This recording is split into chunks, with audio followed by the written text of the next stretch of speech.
창세기 30장 1절부터 8절까지 말씀 시작.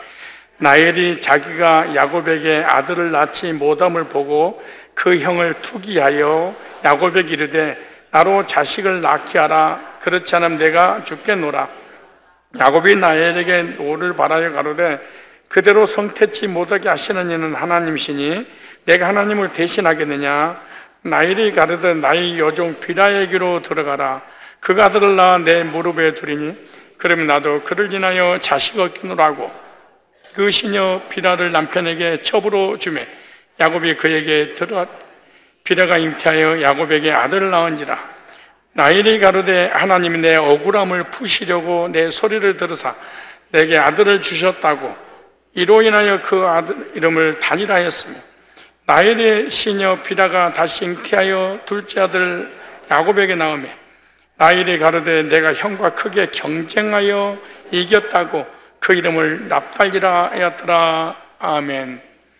인간의 꾀 결과라는 제목으로 말씀을 전할 때 인간의 꾀, 인본주의를 내려놓고 하나님을 의지함으로 하나님의 도움을 받는 저와 여러분이 되시길 바랍니다. 본문은 야곱이 부인 둘과 첩 둘을 통해 12아들을 낳게 되었는데 어떻게 낳은지를 자세히 소개합니다.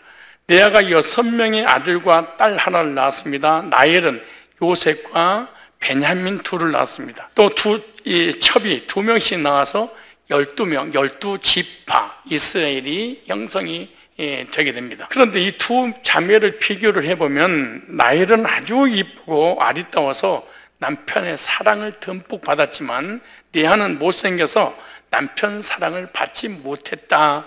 이렇게 성경은 기록하고 있습니다.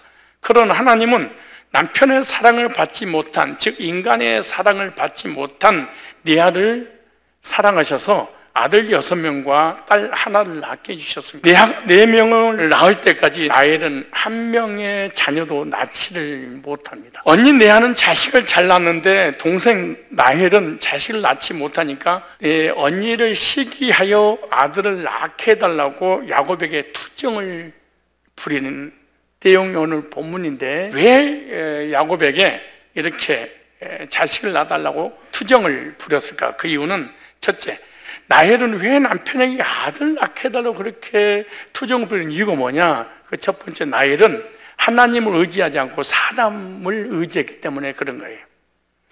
사람이 하나님을 의지하지 않고 사람을 의지하게 되면은 투정을 부리는 인간으로 전락할 수밖에 없게 됩니다. 사람의 사랑을 받고 사람을 의지하게 되니까 하나님을 의지하지 않으면은 이렇게 투정을 부리는 존재가 될 수밖에 없죠. 사람의 사랑을 받고 사람에게 인정받으려고 하는 사람은 하나님을 의지하지 않는 사람입니다.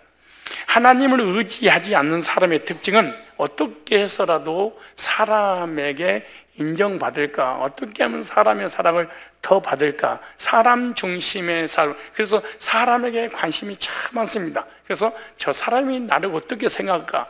내가 저 사람을 통해서 무엇을 얻을 것인가? 하나님을 의지해야 될 사람이 사람을 의지하게 되면 반드시 이런 일이 벌어져요. 이 두 자매 중에 라헬은 오직 야곱만 의지하고 온갖 사랑을 다 받고 살았습니다. 이 라헬은 하나님을 의지하는 사람이 아니에요. 남편 없이는 못 살아. 남편만 의지하는, 남편의 것들만 의지하는, 남편이 없으면 도저히 살아갈 수 없는, 그래서 하나부터 10까지 다 하나님을 의지하고 하나님 앞에 달라고 하는 것이 아니라 다 남편에게 구했습니다. 남편에게 달라고 했습니다. 그러니까 남편이 화가 날 정도로 하나님이 주시지 않는데 어떻게 내가 줄 수 있느냐? 우리는 하나님을 의지하지 않는 사람은 사람을 통해서 무엇인가 얻으려고 할 수밖에 없다. 그러니까 하나님께서 라헬의 태문을 닫아버린 거예요.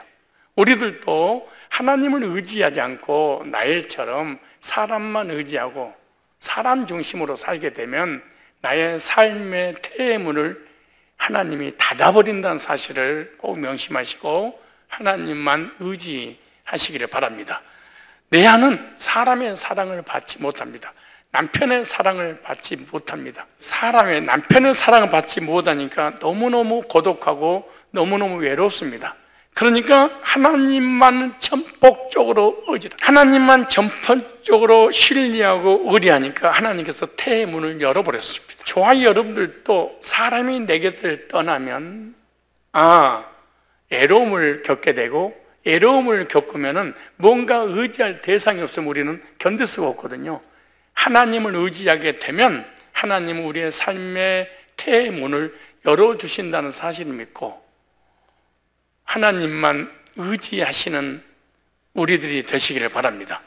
사람이 전폭적으로 하나님 중심, 하나님을 의뢰하는 삶이 안 되면 하나님을 의지하지 않고 사람을 바라보고 자꾸 비교의식이 생기게 됩니다.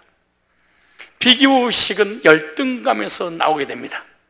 열등감이 계속해서 지속되다 보면 시기심이 생기게 되고, 나중에 그 시기심으로 인해서 호기심이 생기게 되고, 그 호기심이 내 뜻대로 되지 않으면 원망, 불평, 근심, 걱정거리가 되고 마는 거예요.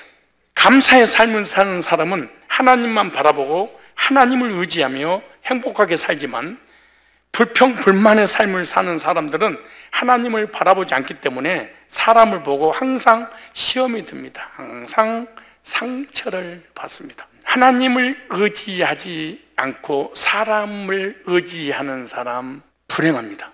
인생이 고달픕니다. 그리고 신앙생활에도 행복하지를 못합니다. 그런데 늘 사람을 대상으로 원망, 불평을 늘어놓게 되어 있습니다. 많이 가졌냐 안 가졌냐 관계없이 하나님을 의지하지 않는 사람은 엄청난 사람의 사랑을 받아도 행복이 없습니다. 나엘은 왜 남편에게 아들을 낳게 해달라고 그랬을까요? 또 하나는 시기심 때문이었습니다. 하나는 하나님을 의지하지 않고 사람 의지했고, 하나는 시기심 때문에. 나엘과 레아, 이 두 자매 중에 시기심은 원래 못생긴 레아가 있어야 되거든. 그렇잖아요? 여러분, 예쁜 사람이 시기심이 있어야 돼요? 못생긴 사람이 있어야 돼요? 가진 사람이 있어야 돼요? 없는 사람이 있어야 돼요? 유식한 사람이 있어야 돼요? 무식한 사람이 있어야 돼요? 근데 참 신기해요, 이거. 그러니까 하나님을 의지하지 않으면 희한한 일이 벌어지는 거예요. 여러분 스스로 봐도 못생겼다고 생각하는 사람 있잖아요.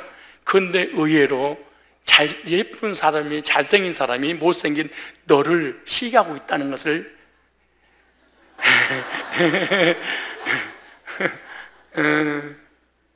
널씬한 사람이 뚱뚱한 너를 시기하고 있다는 사실을 알아야 돼. 배운 사람이 가방끈 짧은 너를 시기하고 있다는 사실을 알아야 돼요.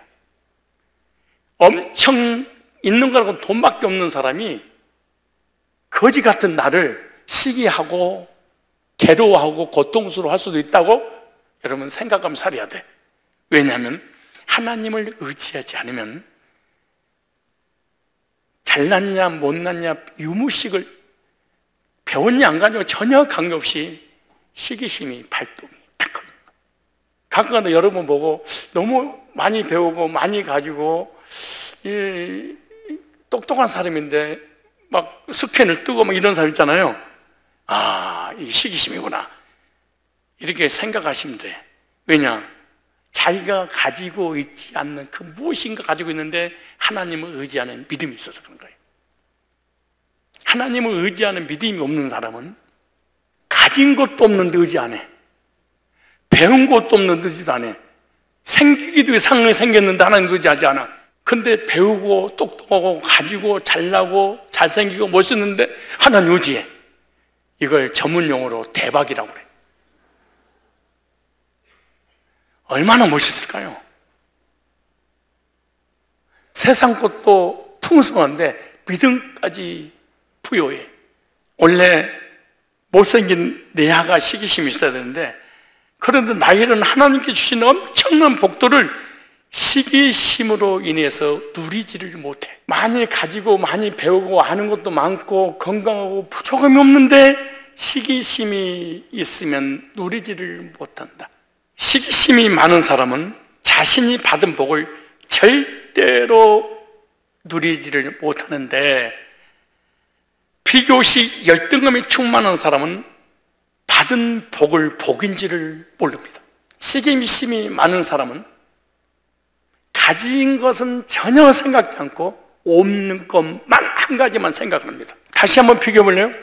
라헬은 아름답고 이뻐서 남편의 사랑을 독취하자고 살았지만 만족함이 없었다. 세상 것을 다 거머쥐었는데 당연하지 만족이 없었다. 즉 라헬은 복을 복으로 생각지 않은 거예요. 복이 복인지를 몰랐던 사람이에요. 왜냐? 자신이 받은 복은 생각지 않고 다른 사람이 받은 것만 생각을 했어. 이게 비극입니다. 자기가 가지고 있는 탤런트가 엄청나게 많은데 상대방보다 내는 100가지를 가졌고 상대방은 99가지가 없어. 그런데 내가 가지고 있지 않은 한 가지를 가지고 있어. 이것 때문에 견딜 수 없는 고통이 오는 거야. 이게 우리 인간의 마음이야. 그래서 우리 인간이 불행한 거예요. 아무리 많은 것을 소유했다 할지라도 시기심이 있는 자는 행복할 수가 없다. 내 아는 남편 사랑을 받지 못했어도 자기 자신의 삶에 대해서 만족을 했어. 나 같은 것도 결혼하는구나. 놀라운 일이잖아요. 사랑을 해서 결혼한 사람은 불행하고, 사랑하지도 않았는데 결혼해서 만족했더니 행복하고. 여러분 어떤 사람이에요? 저와 여러분들은 누리는 삶을 사시기를 축복합니다. 어떻게 누릴 것이냐? 복을 복인 줄 알아야 누릴 수 있습니다. 하나님께서 복을 주셨는데 그 주신 복을 복인 줄 알 때 우리는 감사가 있고 누리게 될 줄로 믿습니다. 나는 정말 복받은 사람이구나. 열등감이 많은 사람은 누릴 줄을 모릅니다. 왜냐? 열등감이 많다는 것은 하나님을 의리하지 않는다 그 말입니다. 내가 지금 주신 복을 누리지 못한다 이 말은 나는 하나님을 의리하지 않습니다. 누릴 줄 아는 사람은 하나님이 주신 복을 알기 때문에 하나님을 의리함으로 누리게 됩니다. 사람 속의 진정한 만족은 사람이 줄 수 없어요. 사람 속의 진정한 만족은 하나님이 주셔야만 됩니다. 자족이라는 것은 내 스스로 만족하는 게 아니에요. 스스로 만족할 수 있도록 하나님이 주셔야지 자족도 가능한 거예요. 사람에게 사랑을 못 받아도 하나님께서 주시는 것을 받으면 만족합니다. 많은 재물을 가지고 호의호식하며 살아도 만족 못하는 사람이 있고, 가난하고 어렵게 살아도 만족하는 사람이 있습니다. 행복한 사람입니다. 성도는 어떤 사람이 되어야 되겠습니까? 하나님을 의리하지 못하면 하나님을 바라보지 못하기 때문에 불만이 많습니다. 시기심이 많습니다. 열등감이 생깁니다. 삶에 여러 가지 고통이 따릅니다. 하나님이 주신 것은 모든 것이 다 좋아요. 하나님이 주신 것, 안 좋은 것 하나도 없습니다. 가정, 직장, 사업, 물질, 건강, 교회, 영육간의 나의 모든 삶 하나님께로부터 오는 것인데 다 좋은 것들이에요. 나쁜 것은 하나님이 절대로 주시는 분이 아니에요. 왜냐?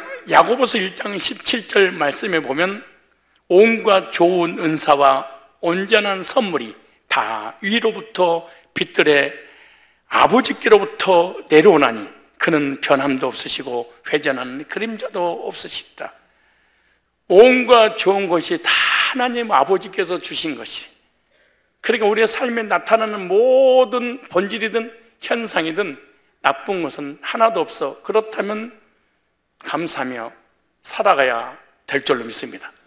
나에는 하나님 의지하지 않고 시기심으로 인한 인간의 깨로, 두 번째 자녀를 낳았는데 그 결과 어떻게 되냐? 실패하게 됩니다. 인간의 꾀로 직장, 인간의 꾀로 사업, 인간적인 방법으로 무엇인가 이루어 놓은 것은 반드시 처음에는 되는데 나중에는 반드시 망해요. 교회도 마찬가지예요. 인본주의를 가지고 수단과 방법을 가리지 않고 교회를 부흥시키면 언젠가는 반드시 교회가 무너져요. 직장도 사업도 하나님의 방법으로 해야지 인간의 방법으로 인간의 꾀로 하는 걸 망하는데, 오늘 본문의 30장 1절 6절에 이렇게 말합니다. 한편 라헬은 야곱에게 아기를 낳아주지 못하게 되자 언니를 시세우며 야곱에게 투덜거렸다. 저도 자식을 갖게 해주세요. 그렇지 않으면 죽어버리겠어요. 여기 라헬은 자식이지만 여러분의 개인적으로 적용할 때 자식 있잖아. 그러니까 자식 있으니까 자식 안 주면 죽어버릴 거, 이걸 말을 못 하잖아. 근데 다른 사람보다 시기심이 생겼어요. 왜냐? 다른 남편보다 돈을 덜 벌어다 주잖아. 그럼 다른 남편하고 자꾸 비교해서 저 남편처럼 돈을 더 많이 벌어다 주지 않으면 죽어버릴 거예요. 다른 남편은 승진했는데 승진 못했어요. 죽어버릴 거예요. 다른 사람 여행 가는데 다른 남편 가족과 여행 가는데 나는 안 갔어요. 죽어버릴 거예요. 다른 사람들 아내에게 뭘 해줬는데 나는 안 해줬어요. 죽어버릴 거예요. 거기다가 가려고 죽어버리겠어요. 속에다가 뭘 넣어보세요. 요즘 여러분이 뭐 때문에 죽어버리겠다고 하는지. 그렇지 않으면 죽어버리겠어요. 이야, 믿음의 조상인 어머니가 이러는데 후손이요 어떻게 했어요? 우리는 야곱은 나에게 화를 내며 야단을 쳤다. 하나님께서 당신의 태를 닫아 아기를 못 낳게 하시는데 하나님의 사업을, 하나님의 직장을, 하나님의 건강을, 하나님 자녀를 하나님이 못 낳게 하시는데 나도 어떻게 하란 말이요. 내가 그러자 라헬이 말했다. 대안이 있어요. 나도 하나님이 안 줬다 이거지. 하나님 없어도 괜찮아. 야, 이제 보세요. 하나님이 안 줬다고 그랬지? 그래? 하나님이 안 줬다 이거지? 나도 다 계획이 있어. 저에게 몸종 비라가 있지 않습니까? 하나님이 안 주셨으면 만들어야지. 그의 방에 드세요. 비라가 혹시 아기를 낳아 제 무릎에 안겨줄지 압니까? 비라의 몸에서라도 아들을 얻어 당신의 혈통을, 이 시기심 보세요. 하나님을 의지하지 않는 인간의 시기심이 얼마나 끝까지 가는데, 라헬은 몸종 비라를 야곱의 소실로 들여보냈다. 야곱이 그 한 자리에 들었더니 비라가 마침 임신하여 야곱의 아들을 낳았다. 라헬은 하나님께서 내 사정을 바로 보살펴 내 호소를 들으시고 나에게 아들을 주구나. 와, 또 기동답이래.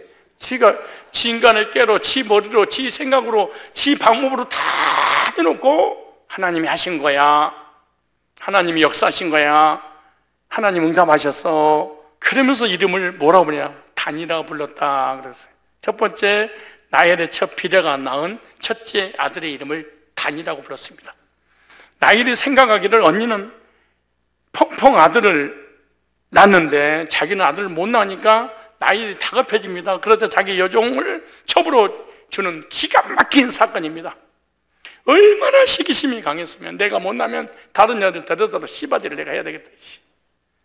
자기가 자식을 못하니까 씨바지로 첩을 주는 거야.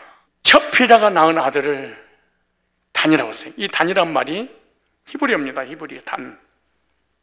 원래 이 단은 딘에서 왔습니다. 딘이란 말은 심판하다, 다투다, 변호하다 이런 뜻이에요. 우리는 단 그러지만 원래는 심판하다 이런 의미예요. 그러니까 단이라는 사람 어떤 사람이냐? 심판하는 사람. 근데 단은 실제로 단지파의 조상이 되잖아요. 그래서 라헬이 네 아들 시기야의 비라를 통해서 얻은 단은 그의 후손이 가나안 땅에 들어갔을 때 어떤 일이 벌어지냐? 하나님 주신 땅을 버리고 북쪽 지역으로 올라가 최초의 12지파 중에 우상 숭배의 우두머리가 됩니다. 인간의 깨로 낳은 자녀를 얻고 난 이후에 나온 게 최초의 우상 숭배입니다. 나중에 열왕기상 12장 28절로 29절에도 나옵니다. 라헬이 인간적인 방법으로 자녀를 낳았는데 그 자녀로 인해 훗날에 그 지파가 우상을 만들어 섬기는 불명예를 안겨다 주셨습니다. 그런데 단이라는 이름의 뜻처럼 심판하는데 누구를 심판하느냐? 형제를 심판. 12지파 중에 11지파를 잘했냐 못했냐, 지켰냐 안 지켰냐, 율법주의가 돼서 정죄하고 심판하는 심판주가 돼버렸어. 그래서 단이라는 이름을 지을 때 이렇게 말하잖아. 내 억울함을 풀어줬다 그러죠. 풀어줬다. 내가 억울한데 단을 얻음으로 인해서 내 억울함이 해결됐다는 거잖아요. 무슨 말이냐? 재판에서 이겼다 그 말하고 같은 말입니다. 재판에서 억울한데 재판에서 이겼으니까 억울함을 풀었다 그 말이잖아요. 그래서 히브리어에 억울함을 풀었다는 말과 심판자라는 말이 같습니다. 주께서 내 심판자가 되어 내 억울함을 풀어주소서라는 말이 나오는 거예요. 그래서 근데 영적으로 단을 적용하면 계시록 12지파가 인을 맞을 때 단지파는 빠졌습니다. 왜냐? 다른 죄는 다 용서를 받는데 심판자, 단지파는 심판주기 때문에 용서해 주지 않았습니다. 그런데 단지파는 12형제 중에 하나가 딱 그렇게 말해요. 자, 그냥 단지파 그러지 않고, 단이라고 하지 않고 12형제 중에 한 명 그래. 그러니까 단지파는, 단은 누구에게 속했냐? 형제들 중에 단이 속힌 거야. 무슨 말이냐? 교회에 구원받은 성도들 중에 단이라는 심판주가 딱 섞여 있어. 그 얘기를 하는 거야 지금. 기독교 안에 이단이 들어가 있어. 성경을 가지고 예수 이름으로 성령을 불러가면서 이단 노릇을 해. 형제 중에 단 그래. 이방인 중에 단 그러면은 상정도 안 하겠지만, 의심도 안 하겠지만, 교회 안에 들어와서 거짓 교리를 가지고 형제를 미혹해서 지옥으로 끌고 가는 사람이 종필화를 통해서 나온 단이었습니다. 그러므로 우리를 지옥으로 끌고 가는 이단이 어디서 나오냐? 형제 중에 나와. 율법주의, 신비주의, 성화주의, 신사도, 인터컵, 이거 모든 이단의 교리가 성경을 가지고 교회 안에서 교인들을 미혹해. 그래서 12 진주문에, 천국문에 이 단지파에, 단과 단지파에 속한 그 형제들이 못 들어가는 거예요. 이단은 정통교회를 판단하고 정지하고 비판합니다. 정통교회를 심판을 한 게 이단들입니다. 이단이 정통교회를 비판한 것이 없으면 중요한 원리입니다. 교리가 성립이 되지 않습니다. 이단이 되려면 특징이 정통교회를 심판하는 교리가 있을 때 이단이 돼요. 그러므로 이단의 교리를 자세히 연구를 하면 반드시 정통교회를 비판하는 교리가 있어요. 정통교회 목자들, 신천지라든가 안상홍이라든가 이단들은 거짓 목자, 교회를 바벨론, 음녀, 타락한 교회라고 교리를 만들어 놓고 접근하는 거예요. 그래서 이단은 정통교회를 비판하지 않으면 이단이 안 돼버려요. 정통교회를 비판할 때 이단이 될 수 있는 거예요. 이단이 되려면 정통교회를 무너뜨릴 수 있는 재판하고 심판하고 판단하고 정지할 수 있는 교리가 있어야 돼. 그 교리를 전하면 듣고 미혹이 돼서 교회가 무너져 버리고 마는 거예요. 그래서 교회가 붕이 되면 이단들이 나와서 교회를 심판합니다. 바로 이단 지파가 성경의 단지파라. 새하늘과 새 땅, 새 예루살렘으로 들어가는 문이 없다 이렇게 말합니다. 이단은 예수 믿어도, 하나님 믿어도, 성경을 믿어도 잘못 믿고 있기 때문에 절대로 구원받을 수, 천국 갈 수 없다는 거예요. 교회를 정지하고 교회를 무너뜨리는 심판자 이단은 지옥 간다는 영적인 적용을 하냈어요. 아, 단지파는 거짓 교리를 가지고 정통교회를 무너뜨리기 위해서 교회 안에서 활동을 하는구나. 육신적으로 하나 적용하면 교인 중에도 심판주가 있어요. 어디 중에도? 그러니까 교회 하나는 교리를 가지고 단지파가 만들어지고, 또 하나는 교리는 없는데 단지파의 후손들이 교인들 중에도 있어요. 우리 교회는 한 사람도 있었었지. 근데 지금은 없어. 교인들 중에 단지파의 후손들은 항상 교회를, 목회자를, 장로님들의 성도를 판단하고 비판하고 정죄하는 일만 해. 참 신기해요. 하나는 영적으로 이단이고, 이단은 아닌데 도덕적인 면에서 성도들, 목회자들, 교회를 가만 놔두지 않는다. 단지파는 12형제의 하나 같은 자라 이렇게 말해. 교인 중에서 단지파가 나와서 교인들을 무너뜨려. 이단은 거짓 교리를 가지고 무너뜨리고, 교인은 판단하고 비판하고 정죄하면서 교인을 실족을 시키는데 무너뜨려. 이건 적용 안 해줬으면 좋겠죠. 이단만 해주고. 그럴 수는 없어. 예, 재판하는 자니까. 하나님 입장에서 자기가 심판주가 돼서 판단하고 비판하고 정지하는, 인간의 꾀로 하려고 하면 지금은 순간은 성공하는 것처럼 보이지만 반드시 실패합니다. 교회도 부목사나 전도사나 장로 중에 말씀이 탁월하고 특출하고, 그래서 말씀을 전하면 사람이 몰려오고 은혜를 받아. 그리고 사람이 따라. 사람이 따르면서 따르는 거 끝나는 게 아니야. 우리도 하나 뭔가 해먹어 봅시다. 이렇게 실력 있는 목사님이 왜 남의 밑에서 사역하십니까? 그럼 거기에 미혹을 당해. 그럼 나도 모르는 사이에 해보자. 그래서 인간적인 방법으로 무엇인가 으쌰으쌰 해놔. 그런데 처음에는 뭉쳐져. 얼마 못 가서 반드시 망하는 거예요. 인간의 깨로 인본주의들이 모여 사는 것은 뜨겁고 눈물 흘리고 난리를 쳐도 반드시 망한다. 직장도 사업도 인간관계도 마찬가지. 인간의 방법으로 이겨보려고 성공하려고 하면 할수록 궁지에 몰립니다. 여종을 통해 단을 낳았다고 해서 자기 아들이 아니에요. 아들을 얻으려고 했지만 나중에는 남편까지 빼앗기는, 언니한테 뺏기고 말잖아요. 악인의 꾀를 쫓는 사람은 불행한 사람입니다. 악인의 꾀로 하려면 할수록 뒤틀어진다는 사실을 알아야 됩니다. 자꾸 인간적인 방법으로 하면 할수록 꼬여든다는 사실을 알아야 됩니다. 사람은 순리를 따라야 돼. 사람이 박수 칠 때 기뻐하고 좋아할 것 없어. 하나님은 반드시 무너뜨리는 날이 와요. 그러므로 하나님을 바라보고 믿음으로 사는, 하나님만 의지하는, 좀 애롭고 고독해도 진정한 행복자는 하나님을 의지하는 자입니다. 그리스도인이 있어서 최고의 복이 뭐냐? 말씀을 따라가는 거예요. 뭘 따라가는 거? 말씀을 따라가는 삶이 가장, 하나님께서 성경을 통해서 우리에게 두 가지 말씀을 주세요. 몇 가지? 많은 말씀 중에 두 가지로 요약을 합니다. 하나는 영적으로 구원의 말씀, 또 하나는 삶에 관한 말씀. 이 두 가지 중에 하나만 부인을 해도 이단이 되고 마는 거예요.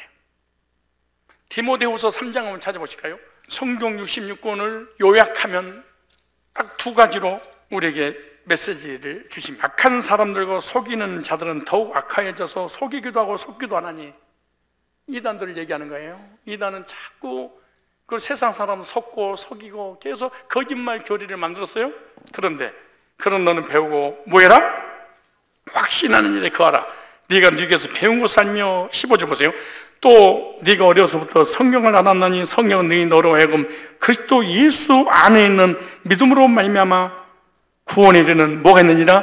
지혜가 있느니라. 성경은 구원의 책이구나. 성경을 읽고 성경을 배우고 성경을 연구하면 어떤 일이 벌어지냐? 예수님의 십자가의 구속을 통하여 죄 사함받고 오르게 돼서 구원받고 영생을 얻게 하는 책이다. 성경에서 16절 17절에 시작. 모든 성경은 하나님의 감동으로 낸 것으로 교훈과 책망과 바르게 함과 의로 교육과 유익하니 삶에 관한 거예요. 하나는 어떻게 구원을 받을 수 있는가, 그리고 구원받았으면 어떻게 살아가야 될 것인가, 삶에 관한 부분이에요. 그런데 이단들은 디다케라고 하는 가르치는 걸 있어요. 모든 이단들은 다 그렇지 않지만 10개 중에 9개는 가르쳐요. 많이 알게 해서 공부를 많이 가르쳐. 삶은 안 가르쳐줘. 삶은 비판하고 정죄하고 판단하는 걸 가르치지 말씀에 근거한 삶을 사는 건 안 가르치는 거예요. 그런데 성경에서는 이는 하나님의 사람으로 온전케 하며 모든 선한 일을 행하기 온전케 하렵니다, 그렇게 말하죠. 그러니까 하나는 뭐하고? 구원에 관한 거, 또 하나는 구원받은 사람이 성숙한 그리스도 삶을 살기 위해서 성장하는 삶에 관한 말씀이에요. 그래서 마태복음 28장 예수님께서 가르쳐 지키게 하라 그러죠. 가르쳐, 복음을 가르쳐서 지키게 하라, 삶을 살게 하라, 그렇게 말해요. 그런데 이단들은 가르치긴 하는데 삶은 없어. 저와 여러분들은 구원의 말씀, 삶의 말씀을 따라갈 때 행복한 삶을 살아갈 수 있는 것입니다. 사도행전 24장 25절에도 바울이 복음만 전한 게 아니에요. 복음과 함께 동시에 삶을 어떻게 살아가야 될까 상관이 가르쳤어. 복음만 가르치게 되면 이단 구원파가 되려. 복음은 안 가르치는데 삶을 가르쳐서 율법주의 이단이 되고 마는 거예요. 자, 사도행전 24장 25절에 바울이 의와 절제와 장차 오는 심판을 강론하니, 바울이 보세요, 벨릭스가 두려워해 대답하되 지금은 가라, 내가 템이 있으면 너를 부리라고. 보세요, 바울이 벨릭스를 만나서 복음을 전할 때 예수 믿으면 의인이 됩니다, 이렇게 전해서 의인 되었으면 이 땅에서 어떻게 살아가야 될 건가? 절제의 삶을 살았어. 그 다음에 절제의 삶을 사는 중 예수님 곧 심판주로 재림하십니다, 종말론을 가르쳤어. 이렇게 완벽하게 복음을 가르치는 성경 구절이 없을 정도로 메시지 딱 전할 때 예수 믿으면 의인 됩니다.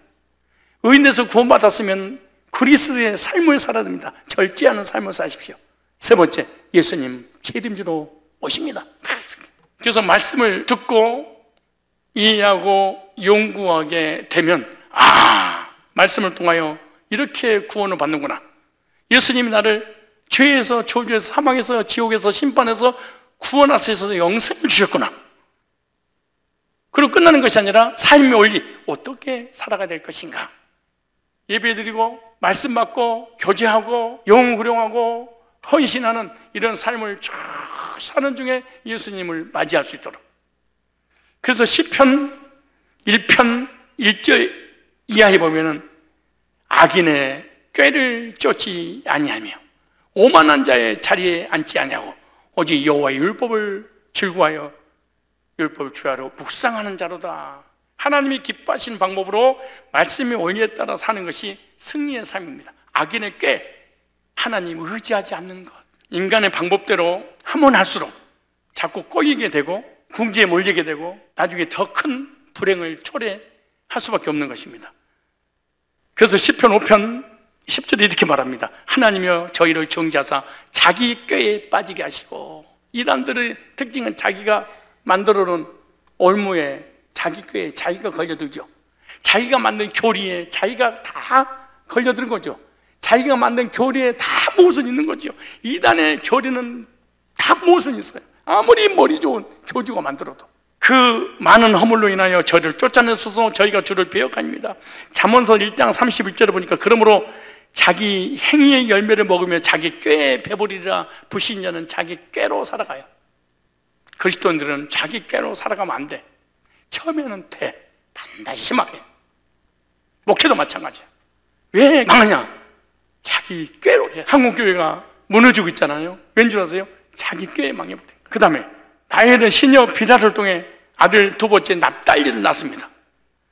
창세기 30장 7절 8절 라헬의 시녀 비라가 다시 임신하여 둘째 아들을 야곱에게 낳음에 라헬이 이르되 내가 언니와 크게 경쟁하여 이겼다고 그 이름을 납달리라 하였더라. 라헬의 시녀 비라가 둘째 아들 납달리를 낳았는데 라헬의 언니인 레아를 향한 시기심이 얼마나 컸는지 언니하고 경쟁해서 내가 이겼어. 임신하여, 이 임신했단 말이 히브리어로 하라라는 단어인데요, 좀 어려운 얘기지만 이 와우 접속사입니다. 임신했다, 잉태했다 이런 뜻인데 의미가 뭐냐? 라헬의 여종인 비라가 단을 낳은 후에 야곱과 동침하여 둘째 아들을 잉태하여 낳았다 그래. 문법이 뭐냐? 라헬의 시녀인 비라가 첫째 아들 단을 낳은 후에 야곱과 동침하여 둘째 아들 납달리를 임신했다. 그리고 낳았다는 실제로 문법이 그렇게 됐어요. 여기 나음에, 이 얄라드라는 단어입니다. 나음에 비라가 둘째 아들이 납달리 낳았는데 남편 야곱과 동침하게 하고 난 다음에 출산했다는 거예요. 나헬이 여종이 비라도 이스라엘 12지파 일원이 되는 단과 납달리 두 아들을 낳게 됩니다. 30장 8절에 나헬이 이르되 내가 언니와 크게 경쟁하여 이겼다고 그 이름을 납달리라 했더라. 나헬은 언니를 시기와 경쟁 상대로 봤어요. 서로 사랑하고 축복해 주는 관계가 아니라 경쟁자로 본 거예요. 성도는 교회에서 형제 자매를 경쟁 상대로 보거나 남의 잘 되는 것에 시기심을 가져서 안 됩니다. 여기 보면 내가 경쟁하여, 이 경쟁의 말이 이 파탈이라는 단어입니다. 나헬이 언니와 경쟁하여 이겼다고 선포라는 단어입니다. 나헬의 경쟁심은요, 정정당당한 방법이 아니라 여기 어떻게 기록되냐 그러면 이 파탈이라는 말이 비틀다, 뒤틀리다 이런 뜻이에요. 경쟁이라는 단어가 뭐예요? 비틀다, 뒤틀리다. 그러니까 동생 나헬이 언니 레아를 향해 속이 뒤틀려서 이렇게 돼 있어. 본문에는 속이 뒤틀려서 언니 레아를 이기려고 했다, 이렇게 본문은 돼 있어. 하나님은 정정당당한 방법으로 이기기를 원하시는데 뒤틀려서 너무 어렵게 어려워서 참을 이룰 수가 없는 거야. 성도는 세상에서 불법적인 방법으로 경쟁해서 이겼다고 말해서는 안 됩니다. 하나님의 방법으로 적법하게 사업하고 정정당당하게 경쟁하고 정정당당하게 주님 안에서 목회하고 신앙생활을 해야 됩니다. 나헬이 이렇게 언니 레아와 경쟁한 것은 인간의 생각으로 이기려고 했던 것입니다. 이런 승리는 하나님을 절대로 기쁘게 할 수 없습니다. 성도는 하나님을 기쁘시게 하는 그러한 삶을 살아야 됩니다. 8절은 나헬이 이르되 내가 언니와 크게 경쟁하여 이겼다고 뒤틀려서 싸워서 내가 이겼어, 이렇게 말해요. 여기서 이겼다 이 말이 야콜이라는 단어인데 할 수 있다, 우세하다, 이기다, 정복하다 이런 의미예요. 그러니까 나헬은 비라를 통해서 단과 납달리를 얻고 레아와 경쟁하여 자기가 이겼다고 선언합니다. 성도는 형제 자매를 적으로 간주하여 경쟁하거나 시기 질투해서는 안 됩니다. 시기 질투 경쟁에서 났던 아들이 납달리입니다. 납달리란 말이 나프탈리라는 단어입니다. 나프탈리, 납달리라는 뜻이고요, 이 나프탈리는 파탈에서 왔어요. 파탈, 비틀다, 뒤틀리다 이런 뜻 유래가 됐는데, 그래서 납달리는 나의 씨름 이런 의미가 있어요. 나헬의 언니 레아와 씨름하여 자기가 승리했다 해서 지은 이름이에요. 내가 언니하고 씨름을 해서 내가 이겨서 승리함으로 지은 이름 납달리. 그래서 납달리는 12지파에서 납달리의 지파의 조상이 되잖아요. 그러니까 납달리는 정정당당한 경쟁과 씨름으로 태어난 자가 아니라 나헬의 인간적인 방법으로 얻은 아들이에요. 그래서 나헬이 경쟁하여 이겼다고 선언한 것은 여기서 중요한 핵심입니다. 은근히 현상적으로는 언니와 배가 뒤틀려서, 속이 뒤틀려서 경쟁하여 수단과 방법을 가르지 않고 현상적으로 이겼다고 은근히 뽐내지만 본질적인 면에서는 하나님과 경쟁하여 이겼음을 자랑하는 것이 내포되고 있습니다. 하나님이 난 도와줬어? 하나님이 대문을 닫았어? 그랬다 이거지. 내가 예배 안 드리고 말씀 안 듣고 신앙생활 안 하고 하나님이 안 도와줘도 얼마든지 내 지혜와 내 지식과 내 머리와 내 힘으로 세상에서 나 성공할 수 있어. 하나님이 안 주셨다고? 기도했는데 응답이 안 준다고? 그래서 교회를 떠나서 신앙생활 제대로 못한 채 양다리에 걸친 채 인본주의를 써가면서 얼마든지 우리가 기도하고 예배드리고 헌신하며 살아갈 수 있어. 하나님이 안 줘? 내가 구하지 뭐. 대단한 일입니다 이게. 그 겉으로는 형과 경쟁해서 이겼습니다. 여러분들도 기도해서 응답이 안 될 때 그러죠. 내 노력 99%, 하나님이 도와주시면 도와주고 말라면 말고 얼마든지 내 머리로 목회할 수 있고요, 내 머리로 사업할 수 있고요, 내 머리로 가정을 이뤄나갈 수 있고요, 내 머리로 세상에 살아갈 수 있다고 생각할 수 얼마나 있어요. 왜 우리가 하나님께 올인하지 못할까요? 왜 우리가 하나님을 의지하지 못할까요? 하나님을 의리하지 못한 이유가 뭘까요? 하나님이 안 도와줘? 스스로 살지 뭐. 하나님, 여보, 하나님이 태문을 닫아서 아들이 없는데 나한테 어쩐다고? 아, 닫으셨다고? 사업을 하나님이 닫으셨다고? 건강을, 물질을, 목회를, 기도 응답을 내가 열지 그럼. 하나님이 태문을 닫았어도 나는 해냈어. 경쟁에서 이겼다. 하나님이 안 도와줘도 내 가정 내가 지킬 수 있다고 생각지 않을까요? 하나님이 안 도와줘도 내 건강 내가 지킬 수 있다고 생각지 않을까요? 하나님이 안 도와줘도 내 사업 내가 지킬 수 있다고, 잘할 수 있다고 생각지 않을까요? 겉으로는 하나님이 경쟁에서 싸워서 이기겠어. 그 내면에는 하나님이 태문을 닫았다고? 그래서 여보, 당신 믿는 하나님이 안 도와줘도 나 해낸 거 봤지? 내가 신앙생활 열심히 하는데 물질 안 줘? 예배 안 드려? 돈 벌 거야. 내가 벌지 뭐. 그렇게 헌신하고 추성했는데 하나님 막았어? 걱정하지 마. 기다려. 최선을 다해 돈 벌면 되지 뭐. 이럴 수 있을까요? 없을까요? 이렇게 교회를 떠난 사람이 지구촌에 얼마나 많을까요? 우리 교회뿐만 아니라 우리가 인간의 꾀의 결과가 하나님까지 제칠 수 있다고 생각을 해요. 인간의 꾀의 결과는 반드시 망한다는 생각을, 부족하고 연약해도 하나님이 좋은 거 주셨습니다. 자족함으로, 하나님 의지하고 하나님을 의리함으로, 비교시 열등감, 시기심 내려놓고 만족한 그리스도인의 삶을 살아가는 저와 여러분들이 되시기를 주님 이름으로 축복합니다. 기도하겠습니다. 살아 역사하신 하나님, 저희들에게 은혜를 베풀어 주옵소서. 하나님은 약한 자를 도와주시고 은혜와 위로를 베풀어 주신다는 믿음을 갖게 하여 주옵소서. 주님, 하나님을 의지하지 않고 사람을 바라보고 사람을 의지하다 비교식, 시기심, 열등감으로 원망하고 불평한 자가 되어 불행한 삶을 사는 어리석은 자가 되지 않도록 주님, 저희들을 도와주시기를 원합니다. 주님, 나를 도와주시고 인도하시는 하나님만 바라보고 하나님만을 의지하며 주시는 은혜와 복들을 만족하며 감사의 삶을 살아가는 그리스도의 남은 삶이 되게 하여 주옵소서. 주님, 형제 자매가 잘 되는 것을 보고 시기의 대상이 아니라 축복의 대상임을 깨닫고 축복하는 형제 자매들 모두가 되게 하옵소서. 주 예수 그리스도의 거룩하신 이름으로 기도드리옵나이다. 아멘. 이제는 우리 주 예수 그리스도의 구속의 은혜와 하나님 아버지의 사랑과 성령님의 교제케 하심이 여기 머리 숙인 존귀한 하나님의 사람들 머리 위에 이제로부터 영원토록 항상 함께 있을지어다.